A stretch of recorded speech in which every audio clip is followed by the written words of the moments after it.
Okay, let me see. I don't hear any feedback. So hopefully, guys, if you all just come on back and join me again, we'll do this thing right this time. So come on back, guys. Come on back. Welcome back. I think the feedback got on away from here. So come on back. Come on back in. Come on, join us. Join us. Join us. All right, Althea, we're going to invite you in. And we're adding you.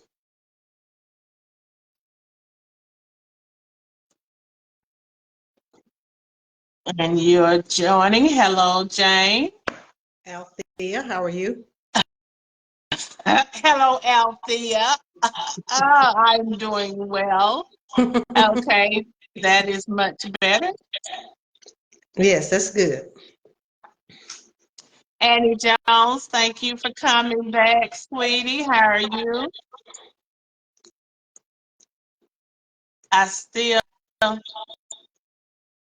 have some noise, but that's okay. We just gonna have to deal with it. I don't know what that is. Why today this is the time. I must have something going on with my phone. Thank you, Joyce. George Thomas Vincent, I have some feedback. Any suggestions?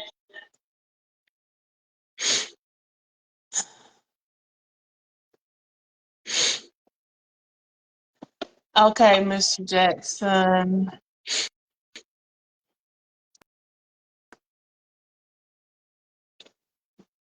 Hello, Annie. Hey, Andy. How y'all doing? All right, guys. So we gotta go ahead and we gotta get started tonight. We got with us tonight two of my love, my best love, Jane Althea Thomas and Jerry Jackson. And we are just so glad to have them with us tonight. And so tonight, like I was talking, first of all, guys, um, please like and share the video. Like and share the video. Oh, that's gonna worry y'all back, but I'm gonna let the people talk and y'all won't hear the double talk.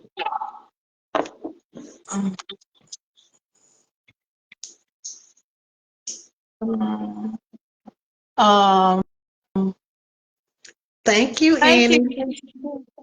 Thank you, And Mrs. I don't have Jones. any makeup, and so you shouldn't have. You know I don't have any makeup.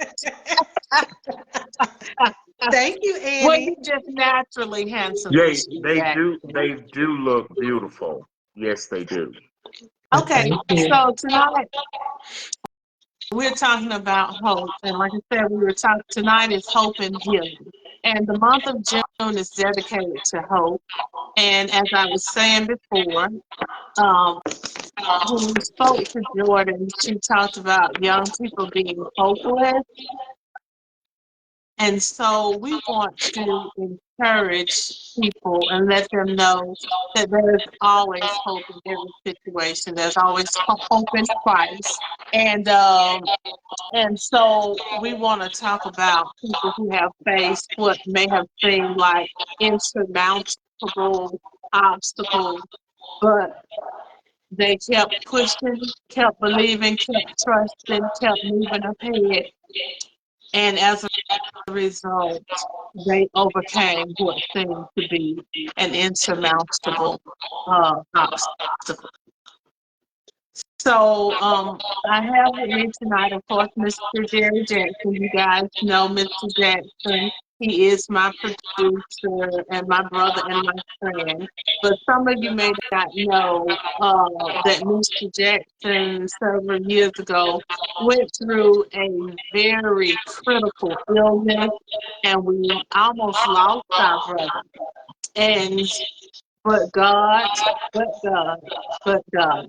And so he's here to tell his story, as well as Althea Thomas. You all may not know Althea. I think you probably do. Hello, Miss Lynette and Stacy.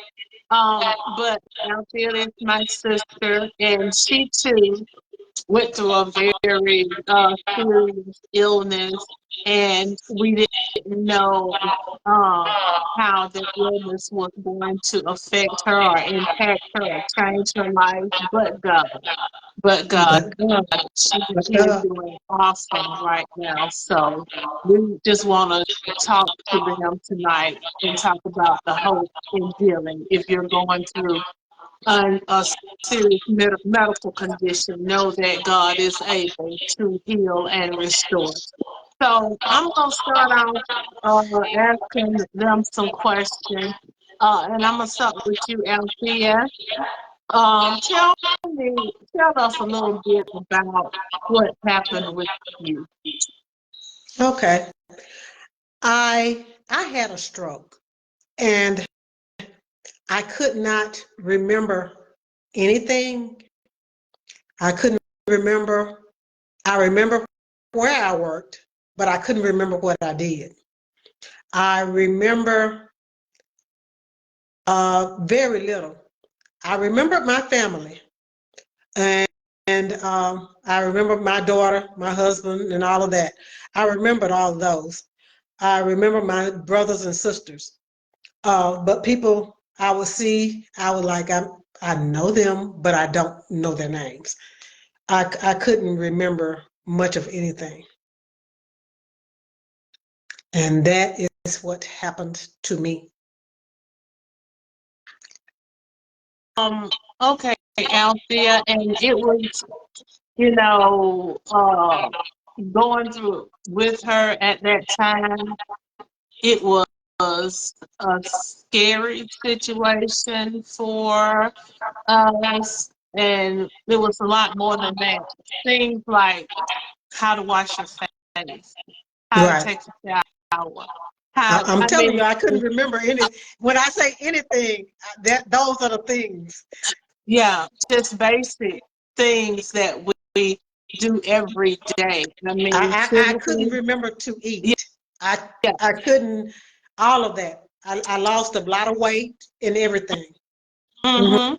Mm-hmm. And so, you know, physically walking, talking, she could do that, but just remembering just the Well, I'll tell you basic what now. things. My talking was sketchy. Some of my talking, I could not remember how to put my words, my sentences together. I couldn't remember how to do that. I Right. was trying, but I didn't know how to. Because when I was trying to call people and I didn't even know how to get out that I had had a stroke. I couldn't I remember how to pay my bills. I couldn't remember any of that. mhm. And I do remember the day when she finally decided that she was going to go to the doctor, and she called me, and wanted me to tell her supervisor that she wasn't going to be at work that day.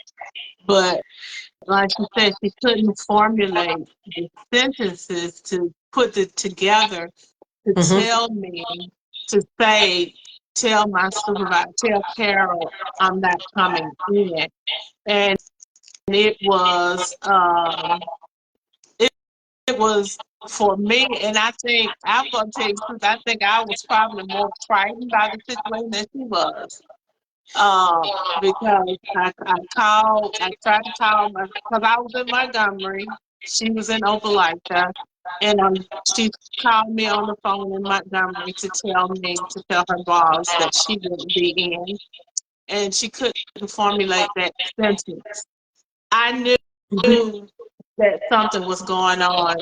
We had noticed things, but and especially the night before, her daughter Jordan and I had tried everything we could to get her to go to the hospital that night, the night before, but she refused.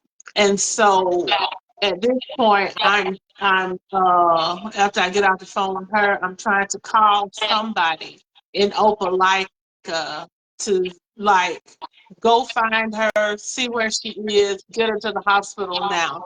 And but by the time But I I tell tried you, to I talk was to her at and the she didn't hospital. answer. Yeah, I know you were. I didn't know because you couldn't tell me where you were, so I didn't know where you were. Mm-hmm. So um, I just know I was in Montgomery and I Mm-hmm. was trying to get you some help because I'm thinking you're at home or on the road somewhere. I had no clue. And so Right.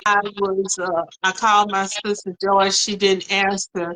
Then I called my brother Jeffrey and he's like, oh, okay, well, she'll be all right. And then I'm like, what? And then so I called my brother-in-law, Edgar.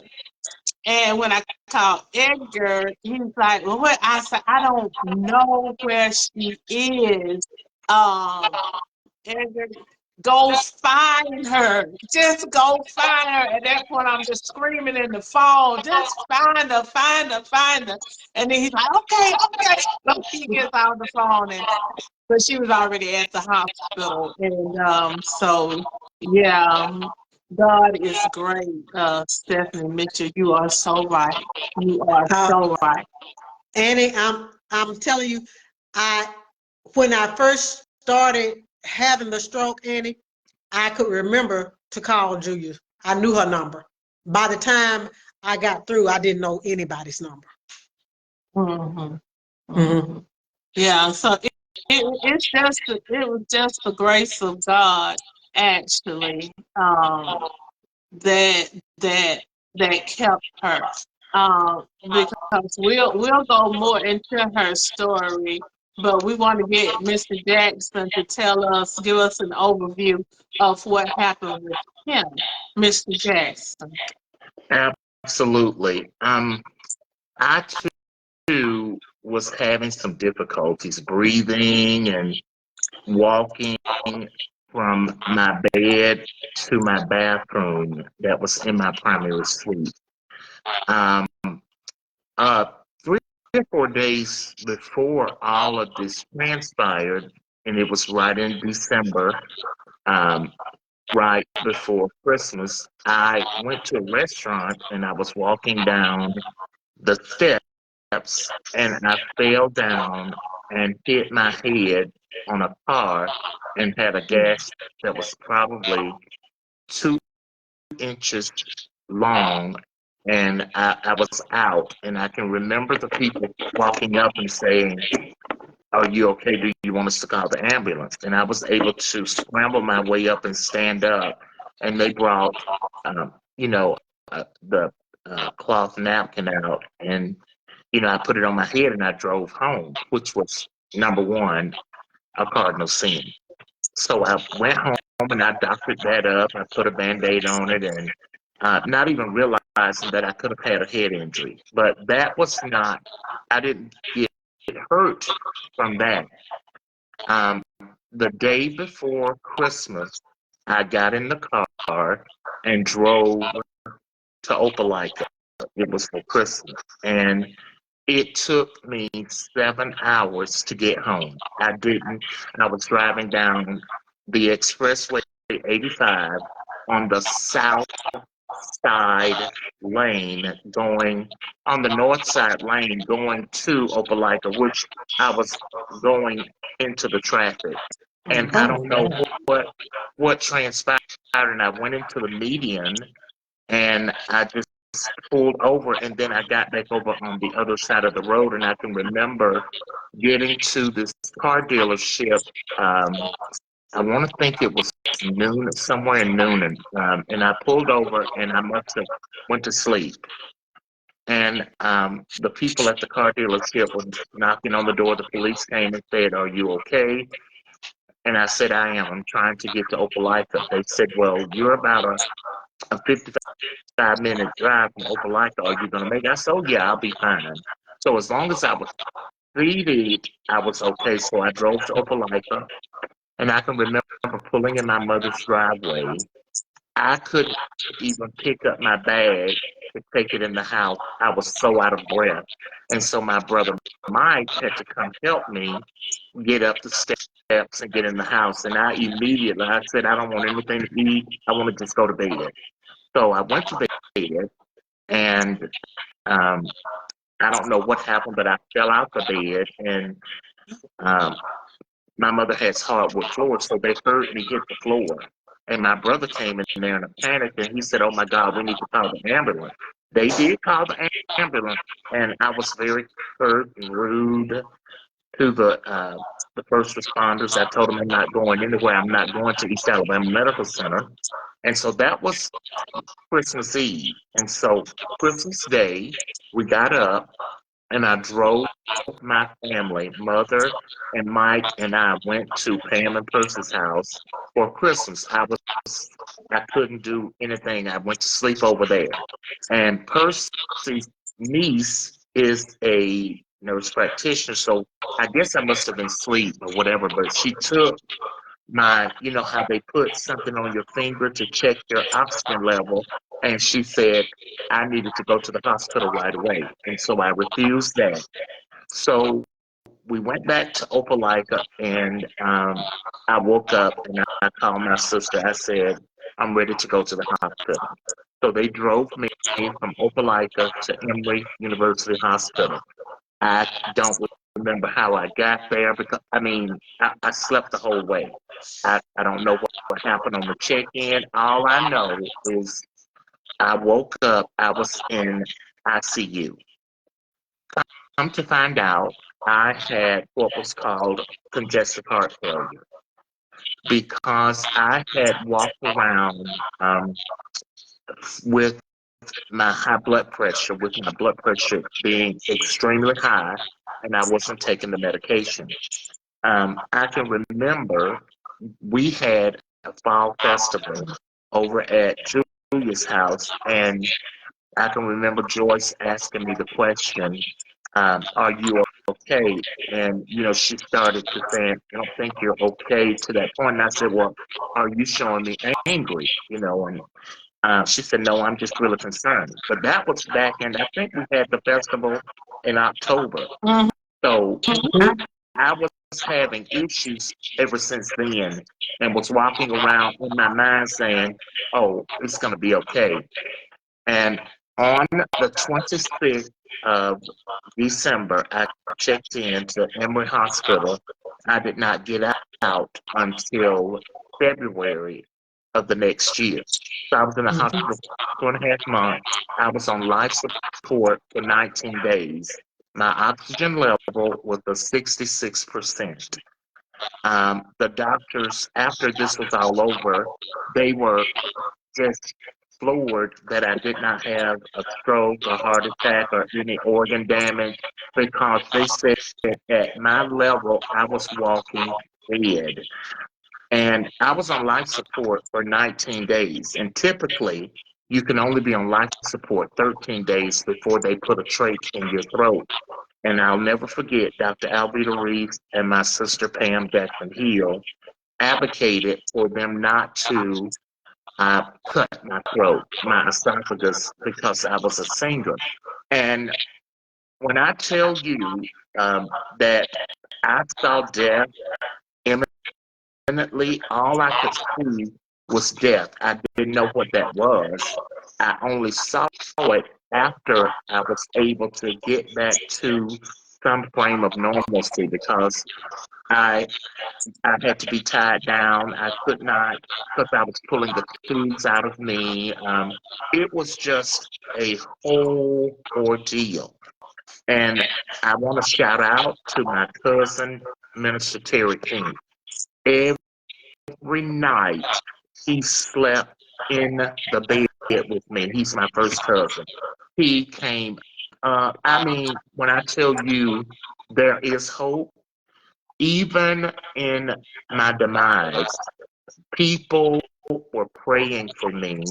I don't know if I could say that I felt the prayers because I didn't know whether I was going or coming. But I, I've been diagnosed with congestive heart failure, and I've had congestive heart failure. It's something that you live with forever. I will be on medication nation forever because they don't want that to recur. Because what congestive heart failure is fluid buildup. Edema happened. I had a blister on the back of my leg, the size of my hand, and it burst. And of course, I had to get treatment for that. But to Althea's point, I had to learn how to walk. I didn't have to learn how to talk, but my memory lapsed. There are certain things today that I have problems memorizing, and Me too. well, not memorizing, but what happened. Like I can have a conversation, and that conversation will evade me, and I sometimes will Me too. repeat myself because when you lose oxygenation to your brain, it does damage those cells that prevent you from being able to think properly. But I'm telling you, because of hope, and when I say hope, I had the hope, but it was the circle around me that had the hope that prayed me through. I know I had to do some praying, but it was Julia, Althea, and Joyce. They were there. My familiar, my family was there. The church was there. I can remember when I first was admitted, I had a circle of people that traveled from Opelika, including my pastor and his wife and several people from the church. The support gave me hope because they were telling me that I can make it. You got to believe that you can make it. And even in everything that I've endeavored, I do know that there is hope because God is my sustainer. God is the orchestrator of why I am able to tell my story, but He's also used people like you to be the vessel. So it was a very, very scary ordeal, and I didn't even know how bad it was. I walked out of the hospital on a walker. I had to learn how to walk, as I told you earlier, and I was taking 22 pills, 22 pills, and I had to have physical therapy and occupational therapy. I went home to my mother's house, and I had a physical therapist coming to see me several times a week. I can remember when I thought I was strong enough, I got in the car, which I should not have been. Mother and I got in the car, and I drove to um, Breezeway downtown because I was wanting some wings. My appetite was coming back. And I went to get the wings, and the young man, I couldn't go in there, so he brought them out to me. So when we got home, I got out of the car, but I didn't have the walker with me, so I went to the back seat to get the walker, and I fell in the yard. And mother was screaming, and it was a mess trying to get somebody 300 pounds up. And I had to crawl over to that Japanese Mabel and climb, pull myself up so that I could get my walker and get back up in the house. So I thank God every day for this story because somebody needs to know that there is hope. Amen. And both of you kind of touched on it a little bit, but were there, and we are so grateful for God and His healing power and the circle that you all had around you that were praying for you and giving you strength and encouragement and hope. But were there things that you think of now that you maybe overlooked or ignored, signs of I know it. these I knew it was for me. things? I Okay, know it was for me. Althea. Okay, Althea, go ahead. It was for me. Because I can remember my right hand, I could not use it. And that was a sign. And I finally called my friend Audra Jordan, and she made an appointment for me to go to the pediatric clinic. And I went, and they told me I needed to go see a urologist. And is that what the person, that's what it is, a urologist? Neurology. Neurologist. Neurologist. Neurologist. And I never did. I because they were not in Opelika, and I just didn't go. She was hard. And then I was just hard headed. Well, And my hands started getting better, and I was able to write again. And so I thought I was okay. And then, but on that Sunday, it was a Sunday, I remember, I came over, I went to my mom's house, and Julia and Joyce and all them, we were over there. And I said, I'm having trouble getting my words out. And Joyce said, what do you mean? I said, I can't say what I'm trying to say. And then anyway, so Joyce did questions with me. And she said, Althea, I think you're having a stroke. You need to go to the doctor. You need to go to the emergency room now. And I said, they're not going to do anything. And so I didn't go to get help. But the next morning, I was like, okay, I'm feeling really weird. I had been to work in Montgomery the day before. I mean, I went to work that Monday. I came back from work, and then that Tuesday I went to the doctor because that Monday I was at work, and my mind was getting further and further off. And I couldn't remember what to say, anything. But and anyway, so that Tuesday I took my daughter to school, and I took myself to the hospital. And so I could think enough to go to the hospital. I knew I needed to be at the hospital. I drove myself to the hospital, and then I called Julia on my way, and that's how I was able to get out. But I think I called my supervisor first, and I told her that I was not feeling well and I wasn't coming to work. And then I called Julia, and then but yeah. So those were my signs. And yeah, and the loss of the use of her right hand, that was like several months. Several months ago. Several months before she actually went into the hospital with having had a stroke. And yeah, because I had the stroke on December the 8th, 2015. And I got diagnosed with stroke on July the 8th, 2015. But yeah, but the hand thing was probably 2 months, at least 2 months before. At least 2 months prior to that. Right. And then when she said she was having that slurred speech on that Sunday, and then on that Monday, and what I went to work. did not realize until I got to work on Tuesday and had talked to her, one of my co-workers said, your sister, I said, Sandra, why didn't you call me last night? And she said, I didn't realize, I had never been around her. She said, but we were at the CARES project, and she's like, she was trying to write things on the board. She couldn't write on the board. She couldn't, they would ask her questions, and she would just repeat the questions, wouldn't really answer the questions. And she said, I just thought she was really quiet or shy.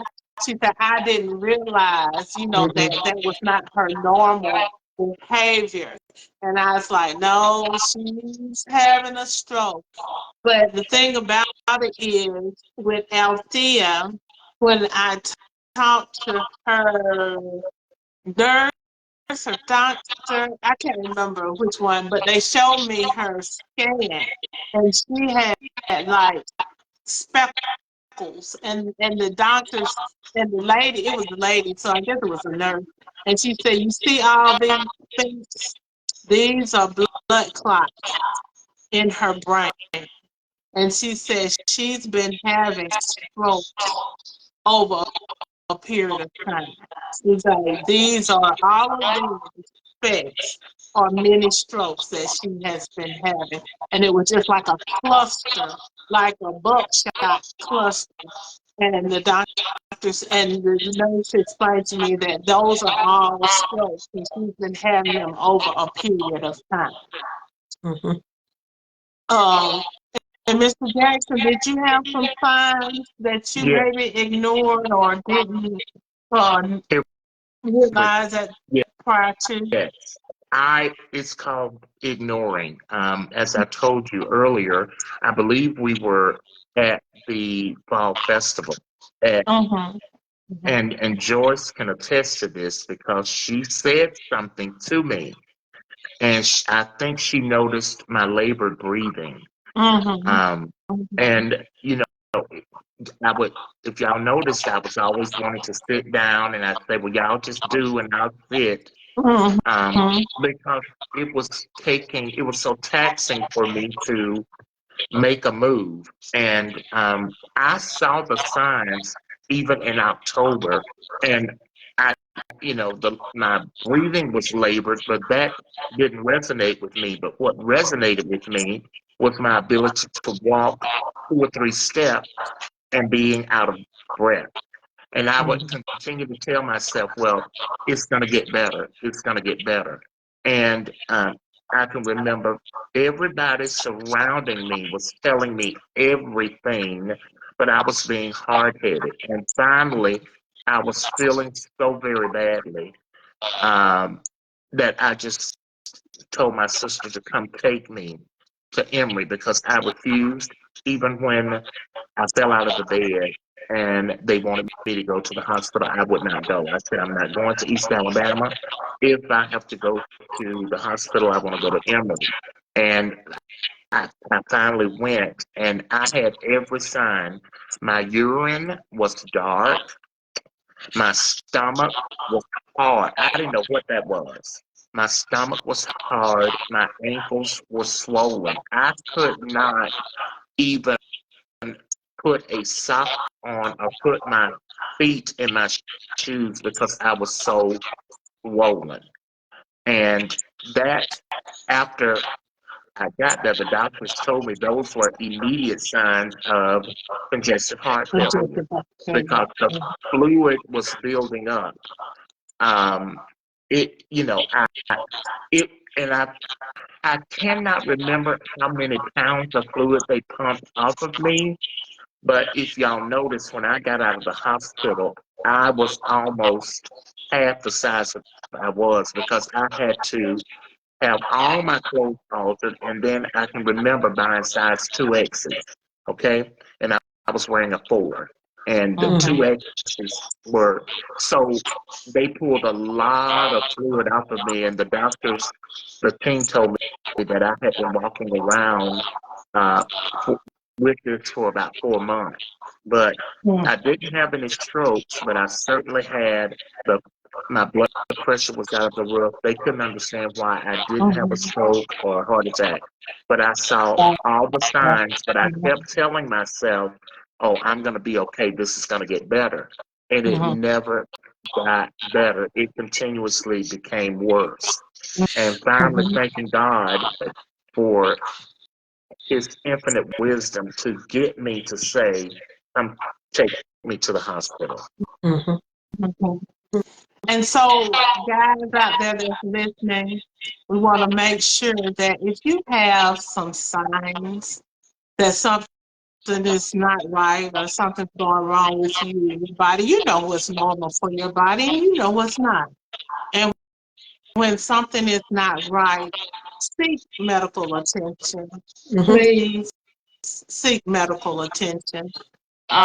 Because most of the time it's not just going to get better by itself, especially when it's things like slurred speech or swelling like that with Mr. Jackson and that inability to breathe and you know I know Althea was saying, Jordan was saying that one time her and mom was in the car during this time frame, and they were by Tiger Town, and she's like, I know I should recognize this where I am, but I have no clue where I am. You know, those kind of things, those kind of signs. Know the signs of a stroke. Know the signs of congestive heart failure and heart disease, and even cancer. And if something is not right, seek that immediate attention. Uh, because the sooner you get the medical attention, the better it is, and the better your chances of making a complete recovery are. So, Mr. Jackson, how long did it take you to recover from your congestive heart failure, that Okay. issue? I know you will always have congestive heart failure, but from that episode. I was out of work from December to September. Oh my God. Yeah. Remember, I came home to Opelika, and I was there all the way up. I was getting all of my therapy there. The you know Yeah. the hospital allowed for me to have therapy there, occupational therapy, physical therapy. Um, I had mental therapy there, and we don't have to. My sister and my brothers would drive me back and forth to Atlanta to my appointment, but I recovered well enough to be able to function as a regular patient.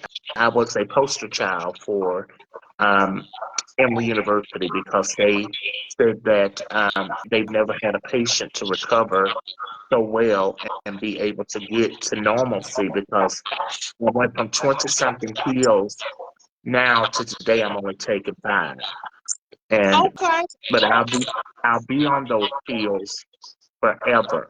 Um, because you cannot, well, I won't say what God won't do, Right. but you you have to stay on those maintenance drugs. That my blood pressure has to be maintained. So most of my medication is those types of meds, and then I have a diuretic that I have to take every day aside from the diuretic that's already in the high blood pressure medication that I take. So it took me from December up until September to get back to some normalcy where I could walk and function without the help of an assistant because, you know, Okay. they had to make sure I could learn how to brush my teeth and even Okay. take a shower. I can remember um, I think like the 14th of February, we were celebrating because I was able to get up and walk to the shower and bathe myself and stay in the Okay. shower. And the nurse said, Mr. Jackson, are you okay in there? I stayed in the shower about 20 minutes, just letting the water run on me because that was the first time I could, get a water Been bath able because to do that. and I was Okay. so excited that I could reach down and wash between my toes, and I was so excited, and I wasn't out of breath, and the way that I walked around the hospital floor and went up those stairs, it was a shouting time because I'm going to tell you, I never would have thought that I would have been able to get up out of that bed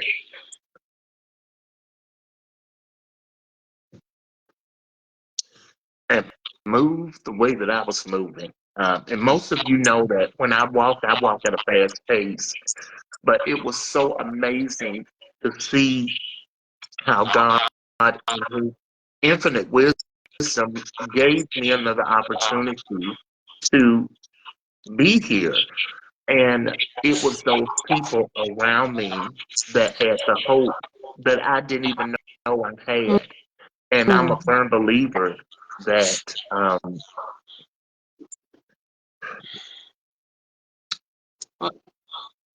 Okay, Mr. Jackson, I'm not hearing you for some reason.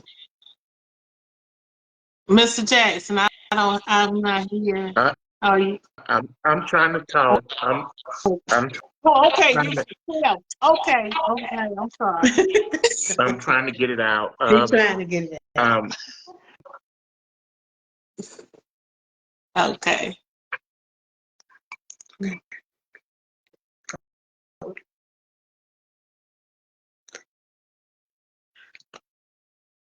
Oh, I knew. I,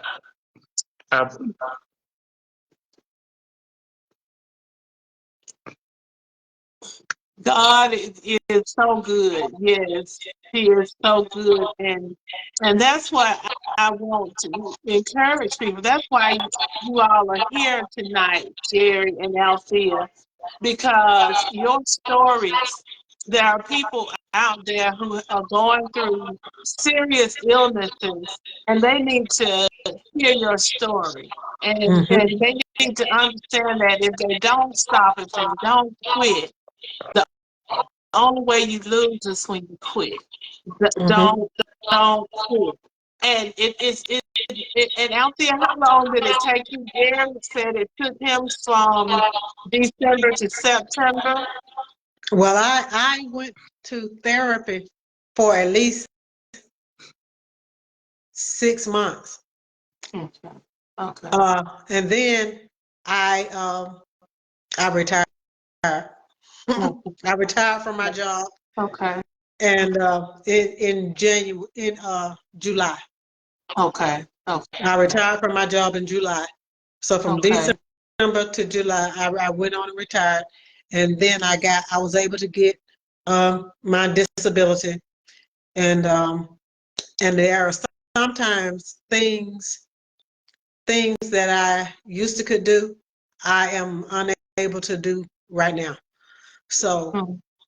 uh, you know, like remembering certain things and stuff like that. I Mhm. I can't remember certain things,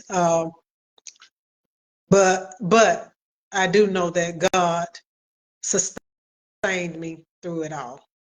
and Amen. Althea, Amen. I want to say, even when I didn't know what hope was, Mhm. there was a person, or there were people who had hope, they were acting in and on my behalf, Mhm. praying, interceding. Mhm. But once I did come back to understanding what had happened, I began to call on the Maker. And, Okay. Okay. and, um, what was so amazing, I can't remember this famous minister, I think his name is Barber. Mm. Mhm. I don't Okay. know why he came into my room to pray with me. The Okay. All big, right. he's very famous. He's Yeah, his Mhm. name is Barbara. okay, Reverend he's Barbara. a big man. Yeah. Mhm. And Yeah. he Mhm. came into I don't know how he knew about me. I don't know the circumstance, but he came in, he prayed with me, and several days he came back. And there was this woman that had a heart, and she said, "Is it okay if I just stay outside of your room and play music for you every day?" This woman came out to play music for me every day on her harp. She sat out right side of that ICU room and played her harp. So people had hope for me Mhm. even when I didn't have. So that's what the intercessors will do Mhm. for you. Mhm. Yeah. And Yeah. and Yeah. so my hope is built. It really is because of Oh, that's the I best. Okay. not. I mean, it is, and That's the the solid best. rock Mhm. I shall stand. I All right. totally now understand what that hymn means to me. Mhm. Mhm. Um, and what I want to share to all the people that are listening, I don't want you to feel sorry for me. And yes, I teared up. Those are thankful tears because what should have, would have, and could have did not have and did not You happen. passed So over. I, Mm-hmm. I'm so thankful for that. But what I want to tell you is go to the doctor, and the doctors can't diagnose everything, and they don't know anything about you if you don't tell them. So you have to advocate for yourself. And one thing I learned this from my sister-in-law that is resting in the Lord. She would always say, Jerry, the doctor cannot fix anything that they don't know. They can run tests all day long, but the tests may not reveal everything. But if you don't tell them what's happening with your body and give them an idea of how you're feeling, they they don't know because medicine is a practice. Okay, we're hitting Yeah, and it is. missing. So you have to recognize when your body is telling you something.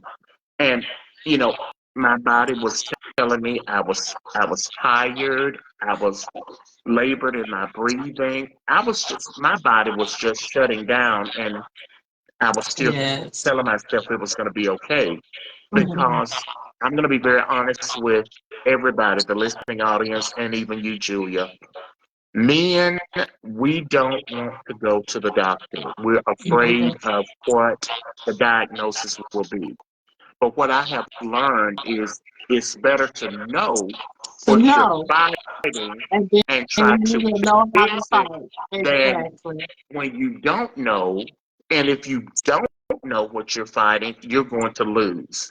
Your body will tell you every sign in the book that something is wrong. Go get it checked. Okay. And so let me ask you, and I know Mr. Jackson was talking about his faith. Althea, what did your faith and your relationship with God, what part did that play in your healing? Well, I can remember I would I would go to church, and been I've been a Christian a long time, Mhm. and but I would go to church and I didn't know what to do. But when I got to church, every song that was sung, I remembered. I, I would sing those songs every Sunday. I would get back up, go back to church, and sing those songs. I wanted to go to church because I knew the Lord had brought me out. The Lord Mm. was with me. And I did a testimony in church, and I always came back to, but God. God Mhm. sustained me. God kept me. God was my provider. I I Mhm. I I just I I didn't know how to pray anymore, Mhm. but I remember those songs. Mhm. And Mhm. and I knew I wanted to go be at church. Okay. And and like I said, God was sustaining me. Yeah. God was keeping me. God Mhm. was God is my everything. And I thank God for him taking care of me, even when I didn't have sense enough to take care of myself. Hallelujah. Hallelujah. Hallelujah. Hallelujah. Hallelujah. Hmm. Hallelujah. All And right. the thing Oh, y'all about gonna it make me cry is, today. and and the thing about it is, when Althea first got out of the hospital, that's what she wanted. Play my gospel music. And Hmm. so she would just be a lot of times in her room listening to her gospel music, listening to the songs minister to her. And so guys, our time is getting short, but I just want to thank Jerry and Althea. Like I said, these are two of my hearts right here. These are two of my ride or dies. They're gonna always be right here with me. They have always been by my side. So when both of them were sick, of course, we were praying mightily for both of them. And so I want us to know that there is hope. I want us to know our body, know the signs that something is wrong. And then I want us to give us time to heal. You hear Jerry said it took him from December to September. Althea said from December to July. It's not going to be instantaneous. And don't think just because it doesn't happen right then that it's not going to happen. God's timing is perfect. But I want us to understand that there is always hope in God. So if you are Yes. feeling hopeless about your health, you're going through a medical condition, and I don't know if Miss Sharonda is still on here, but she has a powerful testimony of healing about how she has been dealing with a diagnosis of Graves' disease and how she has been battling and how she felt like she wasn't going to make it, but God. But God. Remember, God is Jehovah Rapha. He is our healer. And He has told us by His stripes we're healed. So when you get in a time of sickness, remember this, guys. Speak life. Speak life over yourself. And All don't right. allow anybody in your circle or in your presence that is not speaking life over you All right. during your time of illness. All right. Don't let anybody come to you with a horror story. It's because people love to do that. Everybody got a Mm-hmm. horror story they want to tell. They If they're want not to. speaking life, if they're not praying for you, if they're not lifting you up and encouraging you, then kindly tell them, thank you for coming. I'm going to rest now. All And, right. and, Julia, and let them go on about their way. Yes, Mr. Jackson. I mentioned my sister, but I just would be remiss. That girl is my biggest cheerleader, was there every day. And you know how hard she worked. She put her job secondary and came to see about me every Mm-hmm. day. And she's the one that drove me. Of course, she doesn't like to drive in Atlanta. So she got my niece. They got in the car and they took me. And my brother Mike, bless his heart, bless his soul, he was petrified because he cried and said, please go to the hospital. And I wouldn't. But I'm so thankful that the Spirit um, led me to do what I did, because if it were not for God, it would All right. have been a different story. And Mm-hmm. I often think about what could have, should have, and would have. All right. But uh, I, I, it, I'm so forever grateful for the circle of hope. I have a circle of hope, Mm-hmm. I can remember. I don't know if y'all remember, but y'all drove up to Atlanta and sat with me. Do y'all remember that? Yeah. Yes. Yes, Okay, we do. all right. So, and I'm forever thankful for my circle, because that is my circle of hope. Julia, I don't tolerate negativity. I speak life to everybody, even when I don't think I should, because somebody spoke life to me. And I have to remember that five-letter word called grace. Somebody gave me grace. And I know God did, but Yeah. several other people. Yeah. And All right. this has been, and I don't want people to leave here thinking God is great. We know that. We know God that. is purposeful. That's what I want us to understand. He is purposeful. And everything that Althea and I went through, it was for a purpose, For a so that reason. we can help somebody else.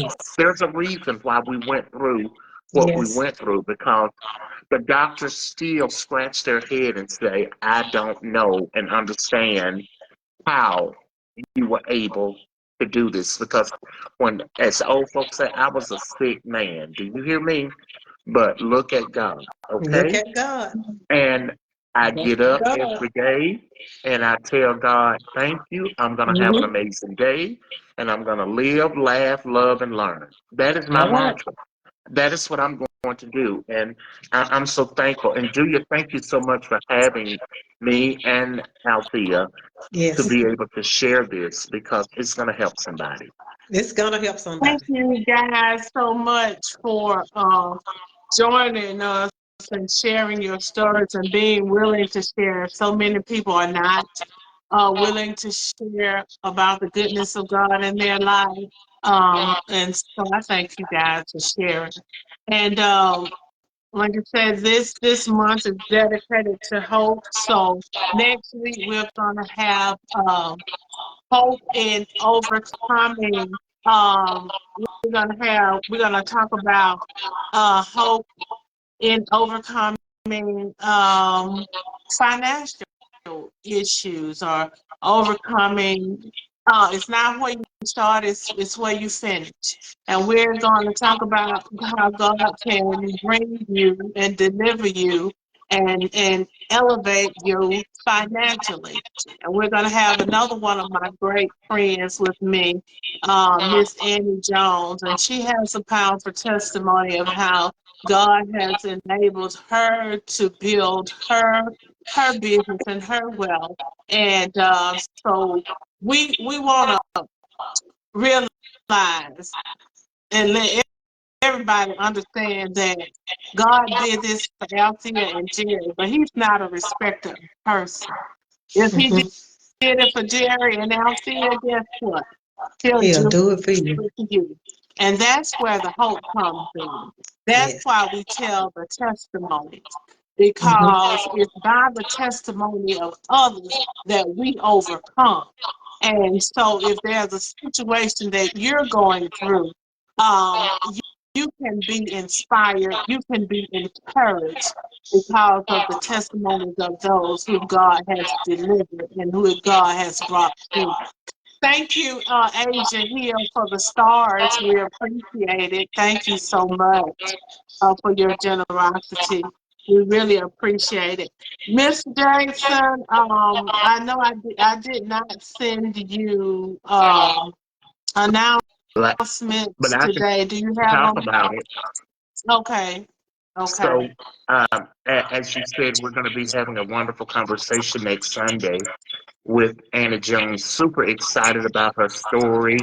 Um, Tag your friends, tell them to come out and listen and be supportive of her. I'm so encouraged every time I see her move and the things that she's doing. I just thank God for, even though she's not a ministry, she is a minister and she does have a ministry. So we're looking forward to that.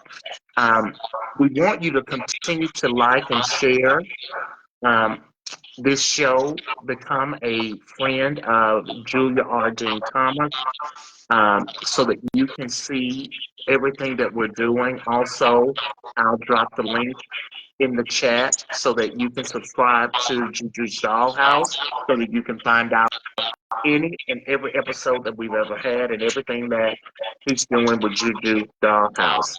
If you are wanting to hear a mother-daughter duo, there is this divine podcast that takes place. It drops every Monday at 6 o'clock p.m. Central Standard Time, and it's the mother-daughter wonderful duo of Julia Duchess Thomas Vincent and her daughter Adrielle Vincent. It drops every Monday at 6 o'clock p.m. Central Standard Time.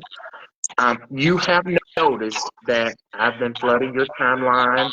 Thank you, Julia, for the wonderful job that you do, always doing.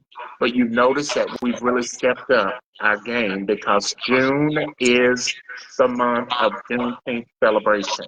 And I'm feeling really, really good about the entertainment. I've had some great conversations and some people that are saying that they want to come. And once I get these documentations, baby, we're going to have a phenomenal time at the Juneteenth celebration, which is going to occur June the 28th on the historic campus of St. Luke AME Church in Opelika from 4 to 7 p.m.